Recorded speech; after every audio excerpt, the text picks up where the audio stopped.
నమస్కారం ఘంటారావానికి స్వాగతం. ముందుగా ప్రధానాంశాలు. రుణాల ద్వారా మరో 2000 కోట్లు సమీకరించనున్న ప్రభుత్వం. రిజర్వ్ బ్యాంకు ద్వారా బాండ్లు జారీ చేసిన రాష్ట్ర ఆర్థిక శాఖ.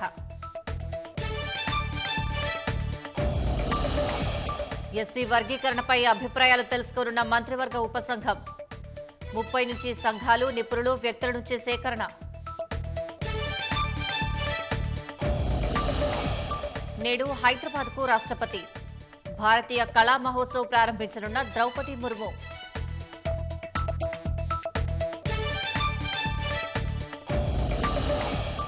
రంగారెడ్డి కలెక్టరేట్లో ఏఆర్ కానిస్టేబుల్ బలవన్మరణం.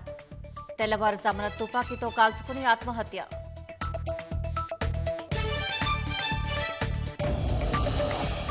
దసరా, దీపావళి వేళ రామోజీ ఫిలిం సిటీలో ప్రత్యేక సంబరాలు. పర్యాటకులకు సరికొత్త అనుభూతులు పంచేందుకు ఏర్పాట్లు.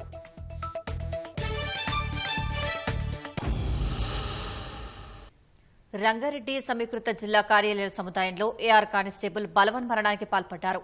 గ్రౌండ్ ఫ్లోర్లో విధులు నిర్వహిస్తూ తెల్లవారుజామున 3 గంటల సమయంలో ఏఆర్ కానిస్టేబుల్ దూసరి బాలకృష్ణ తుపాకీతో కాల్చుకుని ఆత్మహత్య చేసుకున్నారు.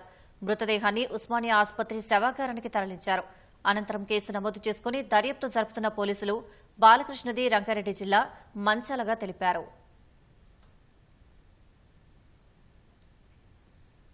యాదాద్రి భువనగిరి జిల్లా చౌటుప్పల్ మండలం ఎల్లంబావి వద్ద జరిగిన రోడ్డు ప్రమాదంలో 2 ప్రాణాలు కోల్పోయారు. మరో 11 మంది గాయాల పాలయ్యారు. కందుకూరు నుంచి హైదరాబాద్ వెళ్తున్న ఓ ప్రైవేటు ట్రావెల్స్ బస్సు సాంకేతిక లోపం తలెత్తి రోడ్డు పక్కన ఆపారు. తెల్లవారుజామున ఆగి ఉన్న ట్రావెల్స్ బస్సును కంటైనర్ లారీ వెనక నుంచి వచ్చి బలంగా ఢీకొట్టింది. దీంతో బస్సులో నిద్రిస్తున్న 2 ప్రయాణికులు ఘటనా స్థలంలోనే మృతి చెందారు. మరో 11 మందికి గాయాలయ్యాయి. ప్రమాద సమయంలో బస్సులో 23 మంది ప్రయాణికులు ఉన్నట్లు సమాచారం. క్షతగాత్రులను పోలీసులు ఆసుపత్రికి తరలించారు. మృతదేహాలను చౌటుప్పల్ ప్రభుత్వ ఆసుపత్రికి తరలించారు. మృతులు ఖమ్మం జిల్లా ఇల్లందుకు చెందిన సతీష్ కుమార్ తేజాగా గుర్తించారు.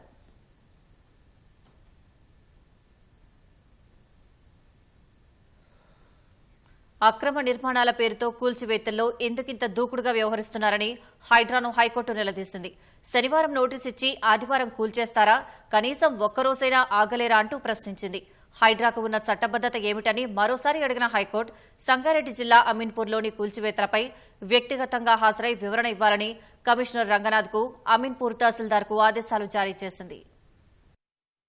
అక్రమ నిర్మాణాలపై హైడ్రా ఉక్కుపాదం మోపుతున్న వేళ హైకోర్టు కీలక ఆదేశాలు జారీ చేసింది. నోటీసులిచ్చి కనీసం ఒక్కరోజైనా ఆగకుండా కూల్చివేతలపై ఎందుకింత దూకుడుగా వ్యవహరిస్తున్నారంటూ హైడ్రాను నిలదీసింది. సంగారెడ్డి జిల్లా అమీన్పూర్ మండలం కిష్టారెడ్డిపేట పంచాయతీ పరిధిలోని మహ్మద్ రఫీ గణేష్ కన్స్ట్రక్షన్స్ కు చెందిన ఆసుపత్రి భవనం కూల్చివేతలను హైకోర్టు తప్పుపట్టింది. సెప్టెంబర్ 5న ఇచ్చిన ఉత్తర్వులను ఉల్లంఘించినందుకు ఈ నెల 30న వ్యక్తిగతంగా హాజరై వివరణ ఇవ్వాలంటూ హైడ్రా కమిషనర్ రంగనాథ్ అమీన్పూర్ తహసీల్దార్కు ఆదేశాలు జారీ చేసింది. వ్యక్తిగతంగా హాజరు కాలేని పక్షంలో ఆన్లైన్లోనైనా వివరణ ఇవ్వాల్సిందేనని స్పష్టం చేసింది. ఈలోగా అమీన్పూర్ మున్సిపాలిటీ వివరణ సమర్పించాలని దాని తరఫు న్యాయవాదిని ఆదేశించింది.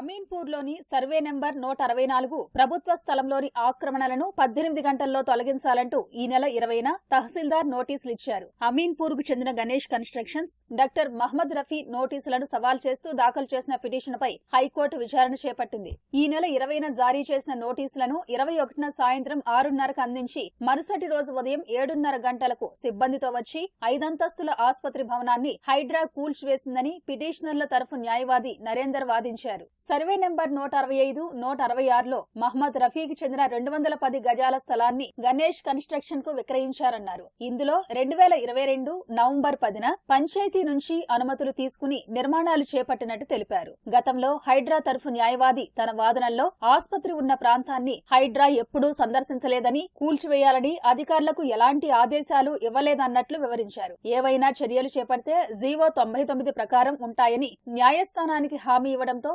సెప్టెంబర్ 5న పిటిషన్పై విచారణను హైకోర్టు మూసివేసిందని పిటిషనర్ల తరఫు న్యాయవాది వెల్లడించారు.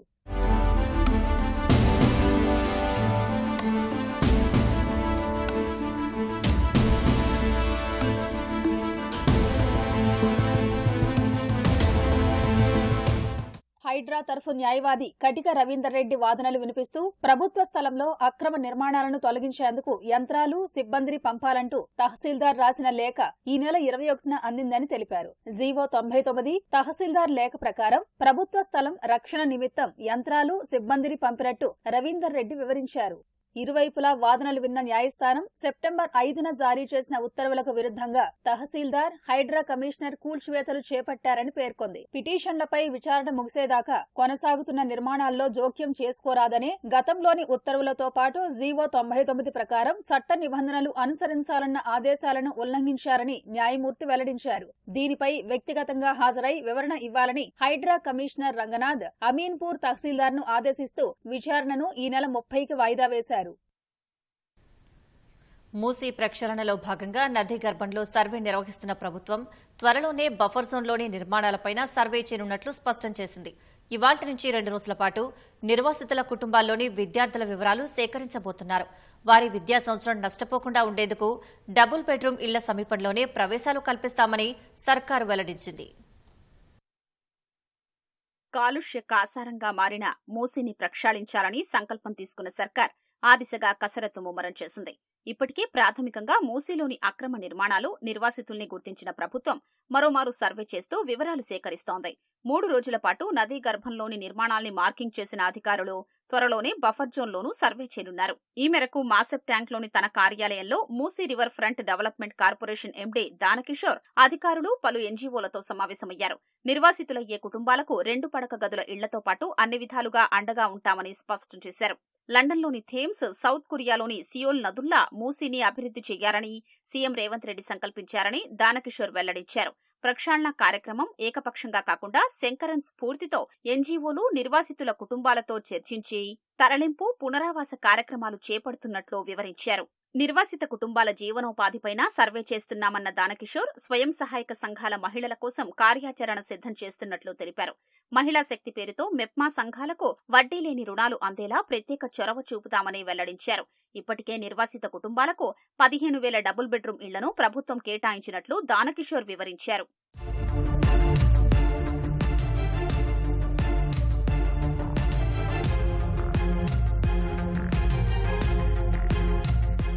మూసీ బఫర్ జోన్లోని నిర్మాణాలపైన త్వరలోనే సర్వే జరపనున్నట్లు ప్రభుత్వం వెల్లడించింది.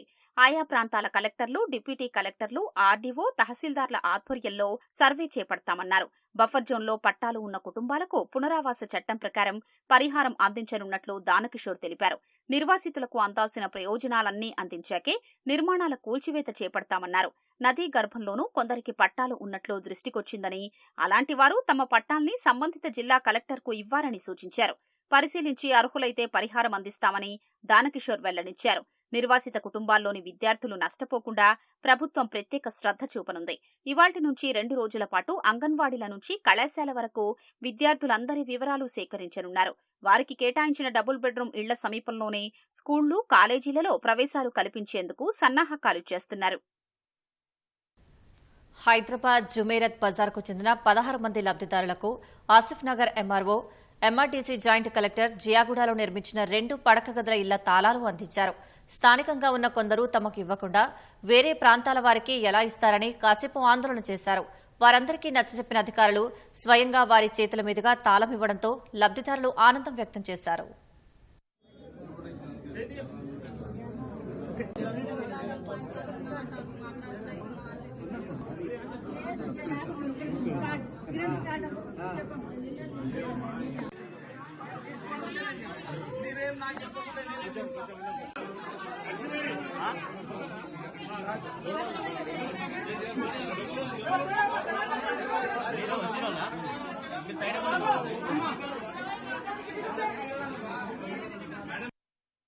అనేది మూసీ నది కినారాలో ఉన్నారని మా ఇల్లు అనేది తీసుకొని మాకు అనేది జియాగూడ సంజయ్ నగర్ గ్రౌండ్ ఎదురుగా అనేది కోట్రస్లలో మాకు ఇస్తున్నారు. డబుల్ బెడ్రూమ్ ఇచ్చారు. మేము సంతోషంగా మా ఇల్లు ఇస్తున్నాం. ఎందుకంటే మాకు ఇంకా బాధనే ఉంది, కానీ మళ్ళీ ఇప్పుడు మేము చట్టం ప్రకారంగా గవర్నమెంట్ మాట మేము వినవలసిందే. కానీ వాళ్ళు మాకు ఇక్కడ దగ్గరలో ఇచ్చినందుకు మాకు చాలా ఆనందం ఉంది, చాలా సంతోషం ఉంది. నాంపల్లి మూసీ రివర్ పాత్రలో మూసీ రివర్ బెడ్ లో వచ్చిన వాళ్ళకి బాధితులకు ఉన్నారో ఇక్కడ జియాగూడ ఆసిఫ్ నగర్ మండలంలో అక్కడ 2 BHK అలాట్మెంట్ చేయడం అయింది. వాళ్ళు కూడా చాలా హ్యాపీగా ఉన్నారు. ఎందుకంటే ఇక్కడ మూసీలో మొత్తం స్మెల్ అండ్ దోమల వల్ల వాళ్ళు చాలా సఫర్ అయ్యారు ఎన్ని డేస్. సో వాళ్ళకి ఇక్కడ 2 BHK ఇవ్వడం వల్ల వాళ్ళు చాలా హ్యాపీగా ఉన్నారండి. సో ఇక్కడ మేమంతా కలిసి డ్రా తీసేసి వాళ్ళకి ఎక్కడ ఏ ప్లాట్ అలాట్మెంట్ చేయడం అనేది డ్రా తీసి వాళ్ళకి అలాట్మెంట్ చేయడం. బాధితులు అంటే మాకు ఇక్కడ నాంపల్లి వాళ్ళకి ఇక్కడ జియాగూడలో ఇస్తున్నారండి. ఒక్కొక్క ఏరియాలో ఒక్కొక్క ప్రాంతంలో ఇవ్వడం జరుగుతుంది. సో ఇక్కడ నాంపల్లి వాళ్ళకి జియాగూడలో ఇవ్వడం జరుగుతుంది.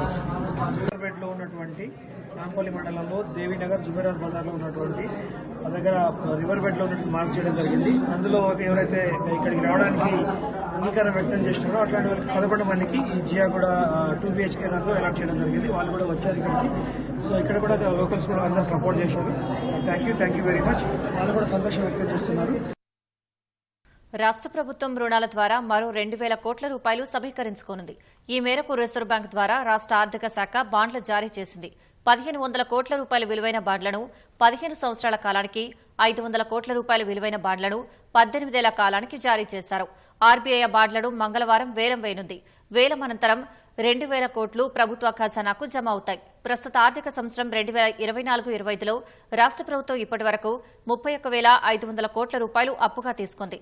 తాజా రుణంతో అప్పు మొత్తం 33,500 కోట్లకు చేరింది. అటు మూడో త్రైమాసికంలో మరో 7,400 కోట్ల రూపాయలు అప్పుల ద్వారా సమీకరించుకోవాలని ప్రభుత్వం భావిస్తోంది. ఈ మేరకు అక్టోబర్ నుంచి డిసెంబర్ వరకు తీసుకునే రుణ ప్రతిపాదనలను రాష్ట్ర ప్రభుత్వం రిజర్వ్ బ్యాంకుకు ఇచ్చింది. అక్టోబర్లో 4,400 కోట్ల రూపాయలు, నవంబర్లో 2,000 కోట్లు, డిసెంబర్ నెలలో మరో 1,000 కోట్ల రూపాయలు రుణంగా తీసుకోనున్నట్లు ప్రతిపాదించింది. ఎస్సీ వర్గీకరణపై అభిప్రాయాలు స్వీకరించాలని మంత్రివర్గ ఉపసంఘం నిర్ణయించింది. ఈ నెల 30 నుంచి ఎస్సీ సంఘాలు, నిపుణులు, వ్యక్తుల నుంచి అభిప్రాయాలు సేకరించనున్నారు. మంత్రులు ఉత్తమ్ కుమార్ రెడ్డి, దామోదర్ రాజనరసింహ, సీతక్క, మల్లు రవితో కూడిన కమిటీ నిన్న సమావేశమైంది. ఎస్సీ వర్గీకరణపై సుప్రీంకోర్టు తీర్పు, ఇతర రాష్ట్రాల్లో వర్గీకరణ తీరుపై చర్చించారు. సుప్రీంకోర్టు తీర్పు నేపథ్యంలో వర్గీకరణపై రాష్ట్రంలో ఎస్సీ మేధావులు, సంఘాలు, వ్యక్తుల అభిప్రాయాలు తీసుకోవాలని నిర్ణయించారు. ఈ నెల 30 నుంచి మసబ్ ట్యాంకులోని ఎస్సీ అభివృద్ది సంక్షేమ కార్యాలయంలో అభిప్రాయాలు సమర్పించవచ్చని సర్కారు పేర్కొంది. రాష్ట్రపతి ద్రౌపది ముర్ము నేడు హైదరాబాద్ రానున్నారు. ఒక్కరోజు పర్యటనలో భాగంగా నల్సార్ న్యాయ విశ్వవిద్యాలయ 21వ స్నాతకోత్సవానికి ముఖ్య అతిథిగా హాజరు కానున్నారు.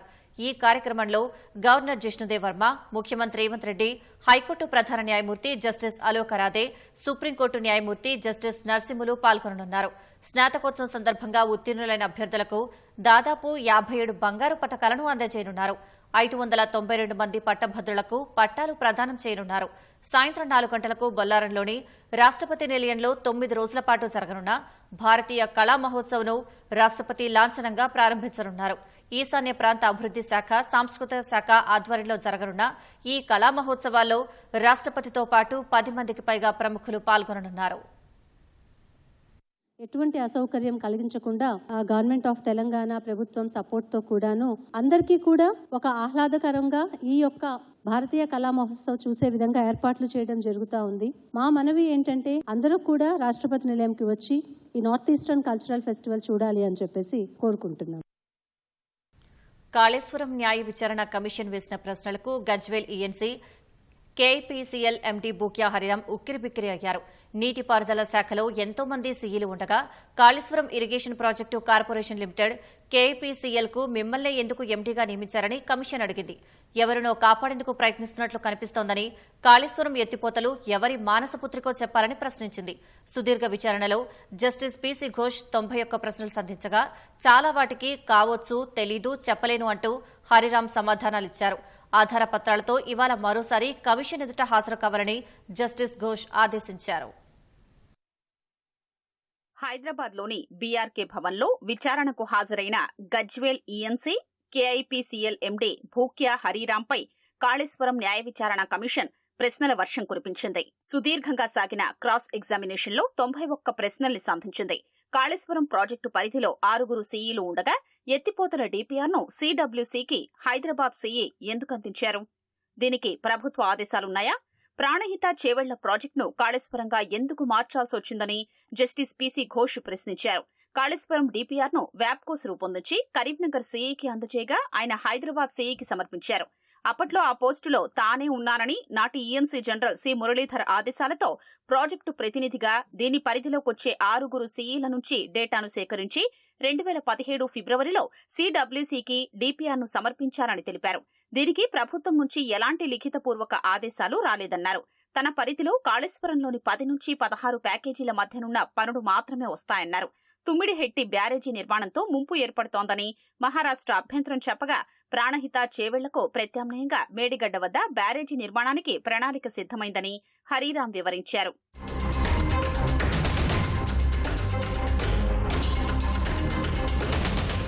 మిమ్మల్నే ఎందుకు కాళేశ్వరం కార్పొరేషన్ ఎండీగా నియమించారన్న ప్రశ్నకు నీటిపారుదల శాఖ ముఖ్య కార్యదర్శి ఉత్తర్వుల ద్వారా తనను నియమించారని హరిరాం సమాధానమిచ్చారు. కార్పొరేషన్ చైర్మన్ గా ముఖ్య కార్యదర్శి ఉన్నారు కదా, ఆ పోస్టులో నాడు ఎవరున్నారని కమిషన్ ప్రశ్నించగా ఎస్కే జోషి అని తెలిపారు. ఆర్థికపరమైన అంశాలపై మీకు పట్టుందా అన్న ప్రశ్నకు హరిరాం లేదన్నారు. కాళేశ్వరంలో Palamuru Rangareddy irrigation corporation limited ను భాగం చేయడం ఎవరి ఆలోచన అన్న ప్రశ్నకు నాటి ఈఎన్సీ జనరల్ లేఖ రాయడంతో ప్రభుత్వం అనుమతించిందన్నారు. ఈ కార్పొరేషన్ కంపెనీల చట్టాల్ని అనుసరించి ఏర్పాటైంది కదా, రుణాలకు పూచీకత్తుగా ఎవరు వ్యవహరించారు, ఆస్తులేమున్నాయన్న ప్రశ్నలకు ఇది కంపెనీయేనని, రాష్ట్ర ప్రభుత్వమే గ్యారంటీగా నిలిచిందని, పంప్ హౌజ్లు, రిజర్వాయర్లు, భూసేకరణలో సేకరించిన భూములు ఆస్తులుగా ఉన్నాయని, లీజు ఒప్పందం ఉందని ఈఎన్సీ వివరించారు. అవన్నీ ఆస్తులు కావని, యంత్రాల్లాంటివి ఏమున్నాయని కమిషన్ ప్రశ్నించగా లేవన్నారు. కార్పొరేషన్ సీఈఓను 2 ఏళ్ల కాలానికి నియమించారని ప్రభుత్వ ఉత్తర్వు చెబుతోందని, సీఈఓ ఎవరని ప్రశ్నించగా ఎవరూ లేరని, రికార్డుల్ని పరిశీలించి చెబుతానని తెలిపారు. కార్పొరేషన్లో ప్రభుత్వ వాటా ఎంతని కమిషన్ ప్రశ్నించగా పరిశీలించి చెబుతానన్నారు. 3 బ్యారేజీలకు 10 బ్యాంకుల కన్సార్షియం 87,449 కోట్ల రుణం మంజూరు చేసిందని, ఇప్పటి వరకు 74,718 కోట్లు అందాయని హరిరాం వివరించారు. నిర్మాణాలకు 62,825 కోట్లు చెల్లించారని చెప్పారు. ఈ కార్పొరేషన్లో భాగమైన పాలమూరు రంగారెడ్డి ఇరిగేషన్ కార్పొరేషన్ కు 10,000 కోట్లు మంజూరవగా బ్యాంకులు 7,140 కోట్లు ఇచ్చాయన్నారు. 2024 సెప్టెంబర్ 9 వరకు రుణాలకు వడ్డీల కింద 29,737 కోట్లను ప్రభుత్వం చెల్లించిందని తెలిపారు. 2022 ముందు వరకు ఆడిటింగ్ పూర్తయిందన్నారు. కంపెనీ వార్షిక ఆర్థిక నివేదికల్ని చట్టసభల ముందు పెడుతున్నారా అన్న ప్రశ్నకు 2016-17 నుంచి 2020 వరకు వార్షిక నివేదికల్ని కంపెనీ ప్రభుత్వానికి అందజేసిందని, వాటిని శాసనసభ మండలిలో ప్రవేశపెట్టినట్లు లేదని వివరణ ఇచ్చారు.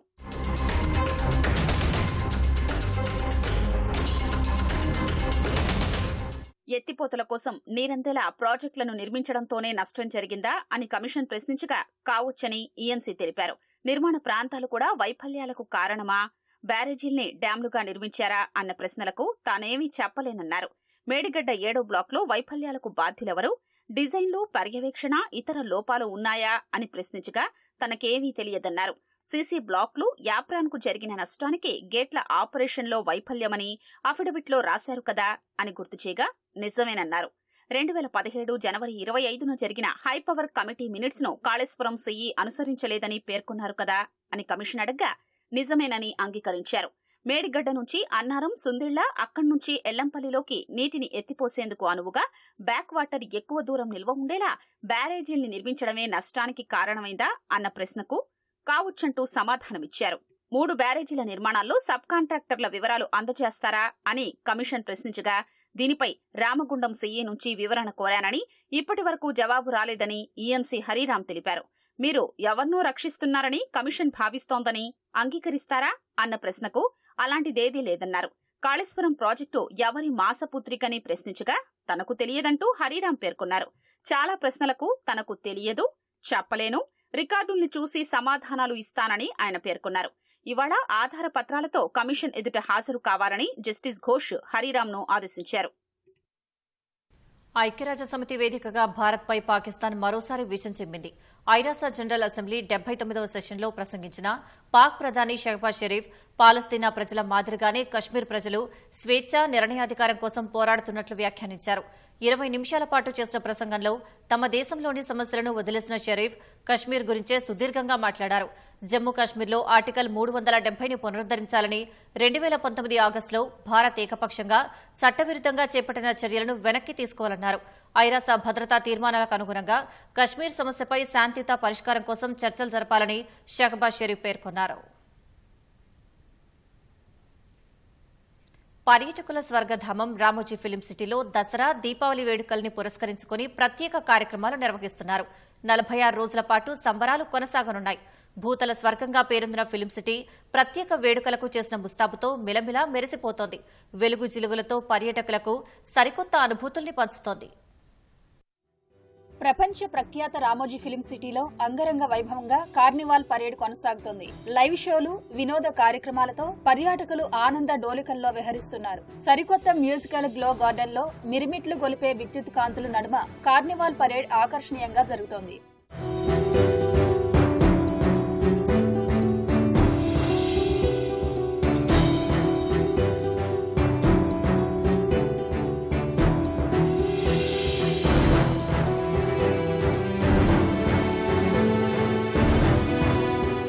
It is very good to see this beautiful film city and nicely made. It was such a good idea to make this city, and I came from Rajasthan and on the same this theme our government of Rajasthan is also planning to do it. Very nice experience visiting entire Ramoji Film City. It's just amazing and it's very incredible things. I got very beautiful experience. An entire including different gardens and lot of different shootings, other things were very amazing. International airport Devanahalli ఇంకా వచ్చినాం, బెంగళూరు ఇంకా. But చాలా బాగుంది, చాలా entertainment ఉంది. బిడ్లో అందరూ age అయిన వాళ్ళంతా ఎంజాయ్ చేస్తూ ఉంటారు. చాలా బాగుంది. Thank you so much. నృత్యకారులు, స్టిల్ట్ వాకర్లు, జగ్లర్ల వినోదాలు మధురానుభూతిని కలిగిస్తున్నాయి. Musical glow garden, filmy street సహా వివిధ విశేషాలతో నిజమైన సినిమా తరహా వేడుకలను పర్యాటకులు ఆస్వాదిస్తున్నారు. ఫిల్మ్ సిటీకి వచ్చిన సందర్శకులు ప్రత్యక్షంగా virtual production set, motion capture, virtual shoot ను చూసి అబ్బురపడుతున్నారు. కార్నివాల్ పరేడ్ లో హుషారుగా స్టెప్పులు వేసి ఎంజాయ్ చేశారు.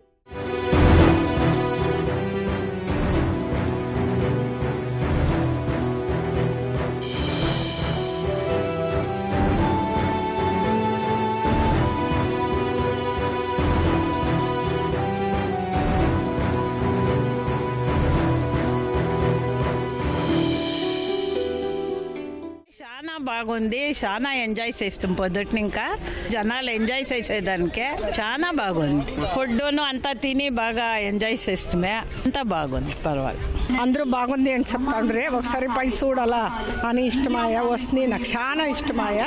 నెక్స్ట్ ఇంకొకసారి రావాలా. మరి ఫుడ్ వెజిటేరియన్ చాలా మాకు తెచ్చిండ్రి. తింటా ఉంటే ఇంకా తింటామా అనే తర సూపర్గా బెంగళూరుకి చాలా బాగుండే.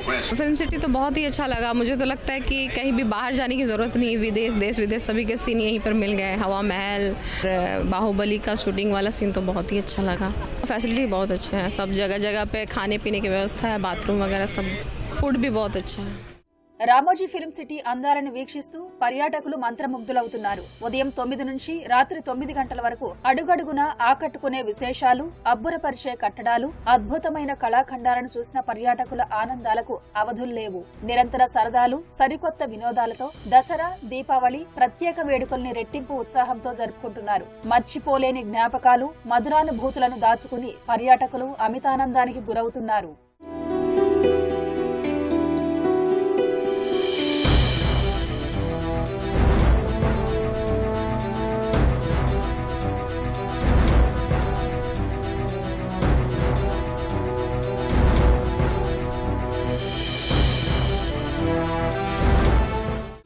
Good experience for me. I'm from Nagpur but I live in Hyderabad only. Architecture वगैरह अच्छा था, activities अच्छी हुई और places बहुत अच्छी है और मजा आया. बाहुबली like Ulala वगैरह and all everything. I'm from America. I'm from Utah. I'm from California. This like compared to Hollywood pretty good actually. Food is great. Yeah. It was awesome. Biryani was amazing. Facilities very nice. I like it's very clean. Very clean. Which is the best part. పర్యాటకుల స్వర్గధామం Ramoji film సిటీలో Dasara Diwali festival celebrations అంగరంగ వైభవంగా సాగుతున్నాయి. వివిధ రాష్ట్రాల నుంచి పర్యాటకుల తాకిడితో Ramoji film city జనసందోహంగా మారింది. చిన్నపిల్లల నుంచి పెద్దవాళ్ల వరకు అందరూ కార్నివాల్ పరేడ్ను వీక్షించి ఆనందభరితులవుతున్నారు. అద్భుత కళాఖండాలు, అబ్బురపరిచే కట్టడాలను చూసి పర్యాటకులు మంత్రముగ్ధులవుతున్నారు. చిరకాల జ్ఞాపకాలతో వినువిధుల్లో విహరించు ఆనందభరితులవుతున్నారు. కెమెరామెన్ నిరంజన్తో సాంబశివారెడ్డి, ఈటీవీ న్యూస్.